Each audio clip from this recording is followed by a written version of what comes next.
വേറിട്ട രുചികളുള്ള മാമ്പഴങ്ങളുടെ പ്രദർശനവും വിപണനവുമായി തൃക്കരിപ്പൂരിൽ ജൈവ മാമ്പഴ മഹോത്സവം തുടങ്ങി. തൃക്കരിപ്പൂർ മാംഗോസ് എന്ന കൂട്ടായ്മയുടെ നേതൃത്വത്തിലാണ് മാമ്പഴമേള നടക്കുന്നത്.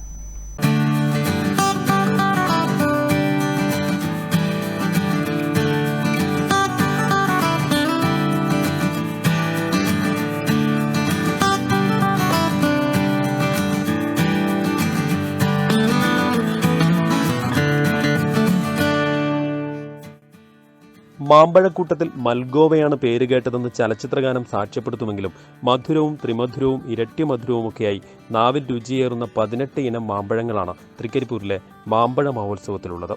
സീഗോവ, പ്രിയൂർ, ഉണ്ടപ്പ, നീലപ്പറങ്കി, ചക്കരക്കുട്ടി, നാട്ടി, മയൂര, കാലാപ്പാടി, ചാവക്കാട് ഒളോർ, ചന്ദ്രക്കാരൻ, ആലക്കോട് ഒളോർ, സിന്ദൂരം തുടങ്ങിയവയ്ക്കൊപ്പം കണ്ണൂരിൻ്റെ തനത് മാമ്പഴ ഇനങ്ങളായ കുറ്റ്യാട്ടൂരും കുഞ്ഞിമംഗലവുമുണ്ട്. നിരവധി രുചികളിലും വലിപ്പത്തിലും നിറഭേദത്തിലുമുള്ള മാമ്പഴങ്ങൾ വാങ്ങാൻ നിരവധി പേരാണ് മാമ്പഴ മഹോത്സവത്തിലേക്ക് എത്തുന്നത്. 2 ദിവസം നീളുന്ന മാമ്പഴ മഹോത്സവം തൃക്കരിപ്പൂർ ഗ്രാമപഞ്ചായത്ത് പ്രസിഡന്റ് VK ബാവ ഉദ്ഘാടനം ചെയ്തു. News bureau, Payyanur.